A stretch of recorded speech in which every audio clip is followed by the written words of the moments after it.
Year 9 Christian Studies Religion and Contemporary Culture. 5 loaves and 2 fishes story. John chapter 6 verses 1 to 14. Original story.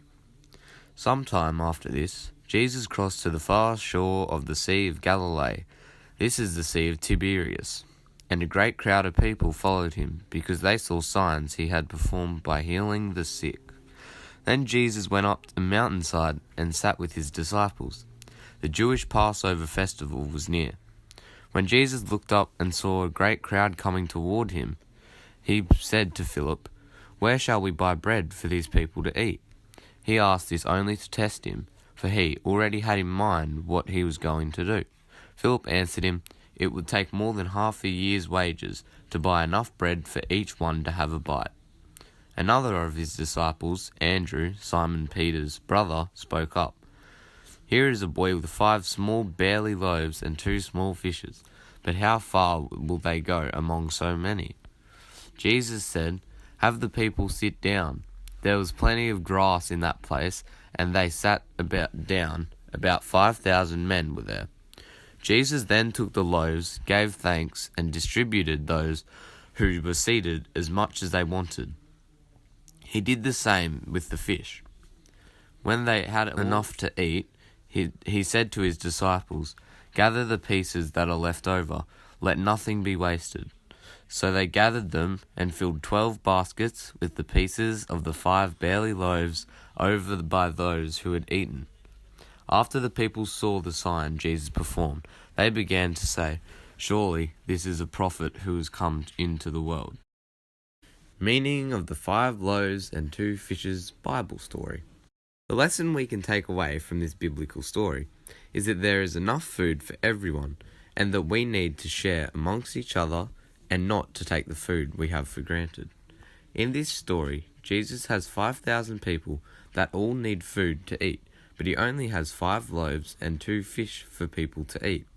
He performs a miracle during the 5 loaves and 2 fishes into enough food for 5,000. This is one of the teachings that Jesus wants us to follow. He wants us to be unselfish and think about others, put ourselves in other people's shoes and experience their journey.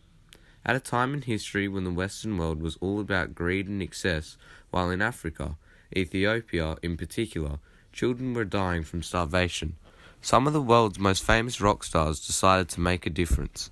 In 1984, a group of rock stars from around the world banded together to try to do their bit in fighting world hunger. Together, they wrote a song and performed it at Wembley Stadium. This song was to raise money for the poor, to show that everyone in the world only needs to give a little to those that are suffering, to give them the help that they need and the food they need. The name of the song is "Do They Know It's Christmas" by Band Aid. Contrast to this teaching and how we can encourage change. There are definitely an infinite number of examples to contrast to this lesson.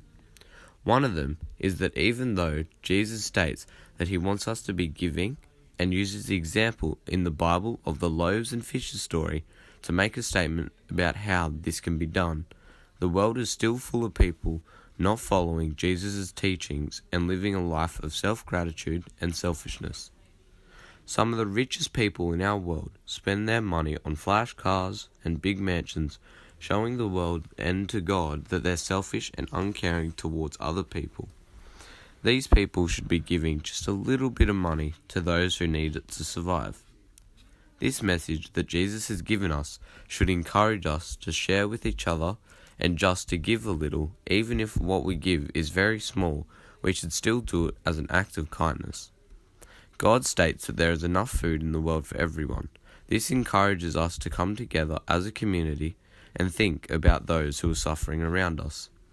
The World Food Programme is the world's leading humanitarian organization fighting hunger worldwide, and according to their research, the number of starving people in the world is on the rise again, after 10 years of steadily declining. This time, the increase in starving men, women, and children appears to be in conflict zones throughout the world. Over the past decade, conflicts have risen dramatically in a number and become more complex and intractable in nature. The heads of the Food and Agriculture Organization of the United Nations, the FAO, the International Fund for Agricultural Development, the IFAD, the United Nations Fund, the UNICEF, the World Food Programme, WFP, and the World Health Organization, the WHO, said in their joint foreword to the report. They stressed that some of the highest proportions of food insecure and malnourished children in the world are now concentrated in conflict zones. The parable of the loaves and fishes is a message that is still very relevant in contemporary society. If everyone learned to give a little, the world would gain a lot.